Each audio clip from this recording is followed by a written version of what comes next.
Reis capítulo 8, a sunamita volta para a sua terra.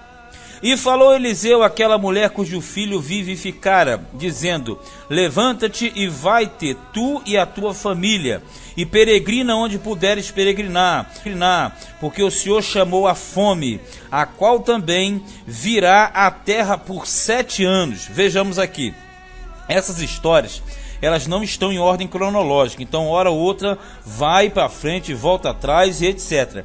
Aqui você vê o Eliseu aconselhando a sunamita, aquela mulher da criança que nós já vimos, aconselhando que ela saísse dos termos de Israel e peregrinasse em outras terras, porque a fome vinha. Como nós já falamos, sempre que a fome vinha é porque Israel estava transgredindo contra o Senhor. E geralmente isso durava 7 anos, em torno de 7 anos.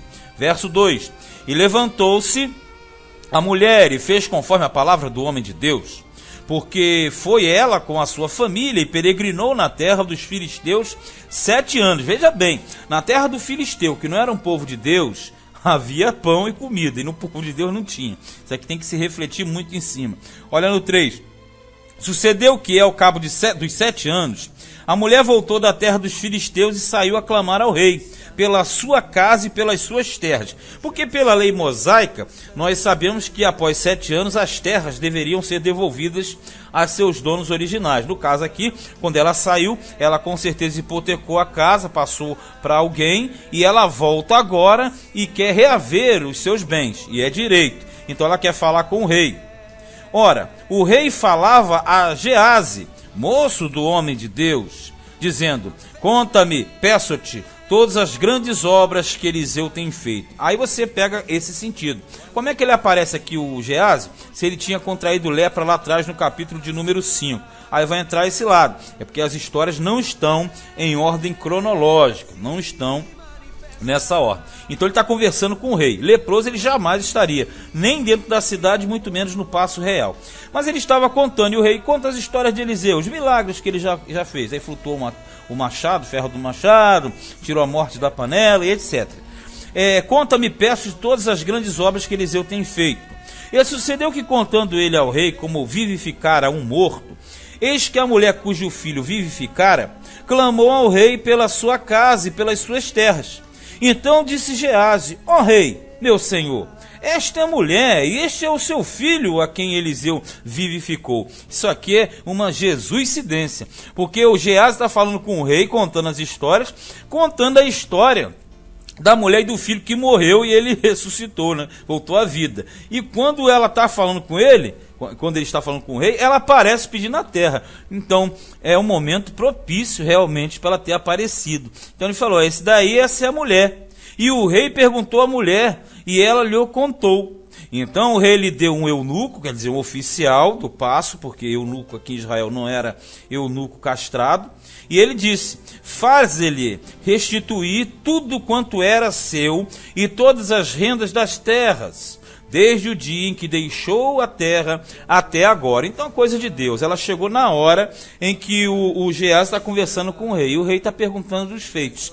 E ela, como era alvo de um dos milagres de Eliseu, já alcançou a sua petição imediatamente. Ela teve a sua restituição completa que lhe era de direito. Já a partir do versículo 7, tem outra história, também aquela questão de ordens cronológicas. Elas realmente estão bem separadas. Aqui é Azael matando a Ben-Hadad, que já é uma questão lá na Síria, que aconteceu na transição dos reis Azael e Ben-Hadad. Vamos lá. Depois veio Eliseu a Damasco, estando Ben-Hadad, rei da Síria, doente. E lhe anunciaram dizendo: o homem de Deus é chegado aqui. Vamos entender essa situação. Damasco era a capital da Síria. Ben-Hadad aqui era o chamado Ben-Hadad II, que foi muito mencionado porque teve vários atritos contra Acabe. Até porque Acabe ele foi muito disciplinado pela Síria. Deus usava a Síria e o rei Ben-Hadad para disciplinar o reino do norte. Então aqui ele aparece em Damasco, o Eliseu, visitando Ben-Hadad que está doente. Esse intercâmbio aqui, a princípio, ele dava-se em virtude de Naamã, que foi o general do exército curado da lepra. Então a popularidade de Eliseu na Síria e em Damasco era grande em virtude desse intercâmbio que aconteceu de Naamã, o sírio, ter sido curado. Então ele foi visitar Ben-Hadad. Aí diz aqui, então o rei disse a Azael: toma um presente na tua mão e vai a encontrar-te com o homem de Deus. E pergunta por ele ao Senhor, dizendo: hei de eu sarar desta doença? Na verdade aqui, o Ben-Hadad está mandando o Azael. O Azael não há uma referência clara de quem ele era, mas o que nós entendemos é que ele era um dignatário, ele era um vice, um segundo regente, alguma coisa desse aporte, né? Um vizir, um primeiro-ministro. Ele era alguém bem influente a Ben-Hadad. E o Ben-Hadad manda Azael encontrar com Eliseu. 9. Foi, pois, Azael encontrar-se com ele e tomou um presente na sua mão, que era comum levar um agrado, a saber, de tudo que era bom de Damasco, 40 camelos carregados, e veio, e se pôs diante dele, disse: teu filho Ben-Hadad, rei da Síria, me enviou a ti a dizer, sararei eu desta doença? E Eliseu lhe disse: vai e dize-lhe, certamente não sararás, porque o Senhor me tem mostrado que certamente morrerá. Olha só, quando nós verificamos lá atrás, Deus ele tinha falado a Elias que o Azael reinaria sobre a Síria. Na ocasião, no capítulo 19, ele falou para Elias o seguinte: vai e volta, e unges a Eliseu no teu lugar, Jeú, filho de Nice, e seria o exterminador de Baal em Israel, e Azael, que seria rei da Síria. Só que o tempo passou e não tinha acontecido esse fato. Neste momento, o Azael estaria morrendo, o Ben-Hadad estaria morrendo e o Azael seria o sucessor. Só que um detalhe acontece aqui, olha no 11. E afirmou a sua vista e fitou os olhos nele. Quer dizer, o profeta Eliseu encarou o Azael, olhou olho no olho, até se envergonhar, quer dizer, ele se constrangeu. E chorou o homem de Deus. Então disse Azael: por que chora meu senhor? E ele disse: porque sei o mal que hás de fazer aos filhos de Israel. Quer dizer, o Eliseu, quando fixou os olhos em Azael, ele teve a revelação de tudo que Azael faria contra Israel quando fosse rei.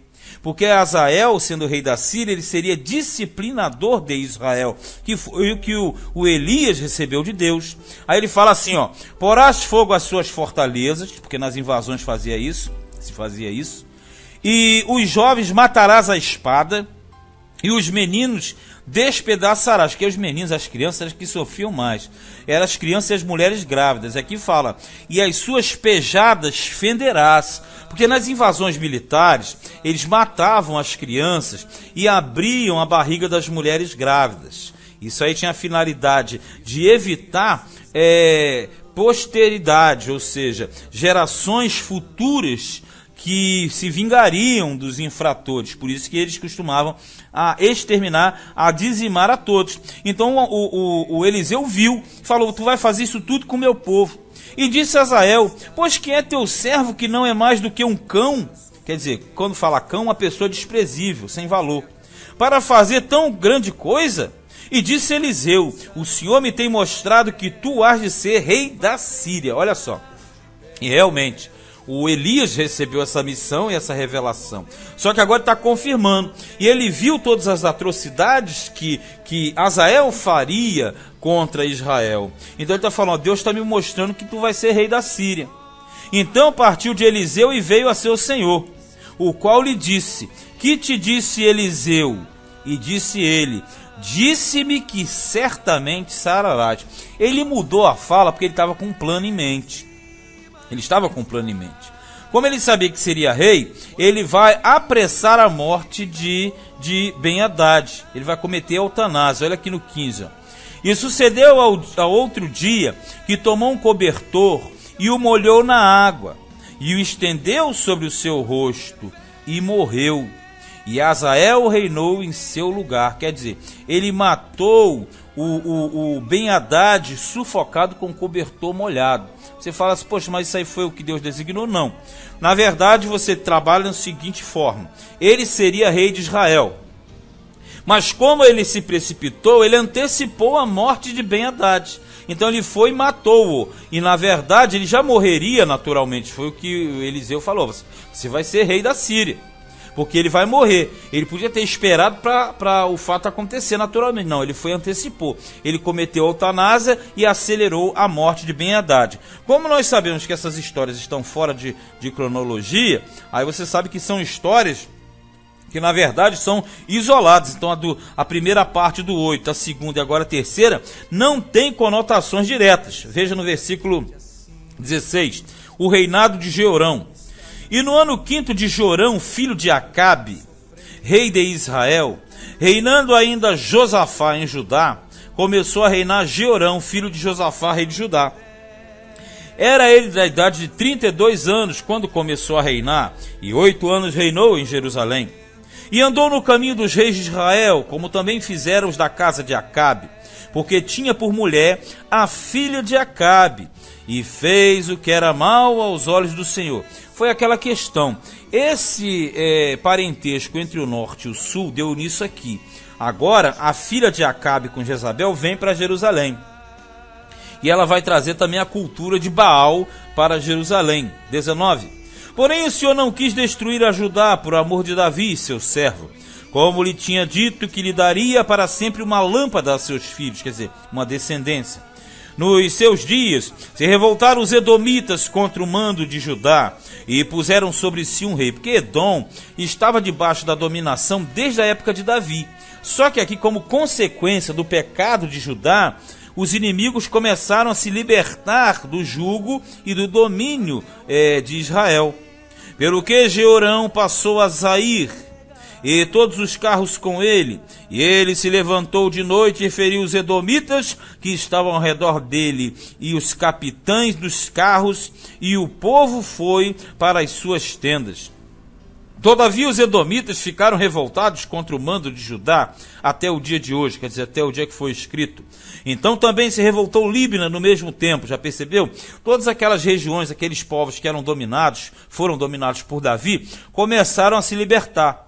O mais dos atos de Jeorão e tudo quanto fez, porventura não estão escritos no livro das crônicas dos reis de Judá? E Jeorão dormiu com seus pais e foi sepultado com seus pais na cidade de Davi, que fica em Jerusalém. E Acasias, seu filho, reinou em seu lugar. Então aqui mais uma parte que entrou na questão das genealogias dos reis. E é isso que trabalha em cima. Aqui tem que ter uma ótica boa, porque ora vai para o sul, ora vai para o norte. Então a gente tem que ficar esperto para não perder a linha. Do 25 em diante fala do reinado de Acasias. No ano 12 de Jorão, filho de Acabe, rei de Israel, começou a reinar Acasias, filho de Jeorão, rei de Judá. Então, quer dizer, tem o norte e o sul. 26. Era Acasias de 22 anos de idade quando começou a reinar, e reinou 1 ano em Jerusalém. E era o nome de sua mãe, Atalia, filha de Onri, rei de Israel. Veja bem, quando fala que ela era filha de Onri, rei de Israel, na verdade não era filho de Onri, e sim filha de Acabe, porque senão vai entrar em contradição com o que nós vimos no versículo 18. Correto? É que quando fala filha de Onri, é aquela forma genealógica. Da mesma forma quando fala assim, fulano, Jesus Cristo, filho de Davi. Ele não é filho direto de Davi, é genealogia. Então a Atalia, ou Atália, dependendo da Bíblia e da acentuação, ela era filha de Acabe com Jezabel. E automaticamente ela influenciou diretamente a cultura de Israel. E ali ela vai trazer o Baal. 27. E andou no caminho da casa de Acabe e fez mal aos olhos do Senhor, como a casa de Acabe, porque era genro da casa de Acabe. Quer dizer, ele era aparentado. E foi com Jorão, filho de Acabe, a Ramote Gileade, a peleja contra Azael, rei da Síria, que nós já tínhamos falado dele. E os sírios feriram Jorão. Então voltou o rei Jorão para se curar em Jezreel das feridas. Jezreel era uma capital, uma cidade importante, como se fosse, não chegava a ser uma capital, mas era uma morada oficial dos reis do norte. Que os sírios lhe fizeram em Ramá, quando pelejou contra Azael, rei da Síria. E desceu Acasias, olha só, filho de Jeorão, rei de Judá, para ver a Jorão, filho de Acabe, em Jezreel, porquanto estava doente. O que aconteceu nesse episódio aqui? Era um intercâmbio entre a casa do norte e a casa do sul. Como a casa do norte, veja bem, como a casa do norte era influenciada por Jezabel, que tinha o domínio sobre o Acabe, que a gente sabe que o Acabe era fraco, não tinha personalidade, e a Jezabel dominava o Acabe, o Baal foi implantado. Então, como eles tinham a filha, que era a Atalia automaticamente casou com o filho de Josafá, isso lá atrás, né? Aqui tanto é que você lê no 25, ó, no ano 12 de Jorão, filho de Acabe, rei de Israel, começou a reinar Acasias, filho de Jeorão. Então quer dizer, o Acasias ele casou com Atalia. E Atalia era a mãe, né? A mãe do filho dele. Então o que vai acontecer aqui? Esse intercâmbio ele vai acarretar diretamente. Porque quando você chega aqui, ó, no versículo 26, fala: e era Acasias de 22 anos de idade quando começou a reinar, e reinou 1 ano somente em Jerusalém. E era o nome de sua mãe Atalia, porque a Atalia, ela tinha feito o quê? Ela tinha feito, junto com Jorão, aquela importação do Baal, e isso influenciou diretamente no reinado do filho. Aqui é meio complicado, somente olhando na apostila você tem uma tabela. Você tem uma tabela ali para você ver quem era quem. Mas o certo é, a Atalia, ela influenciou diretamente. Só que na época dela, Deus levanta o Jeú para exterminar a casa de Acabe. Isso vai trazer problemas para quem? Para o reino do sul e diretamente para o Acasias. Essa complicação de nomes aqui realmente é extremamente complicado. Você tira essa dúvida lendo diretamente na apostila, você vê ali a sequência dos reis. Mas este foi o segundo livro dos reis, capítulo de número 8.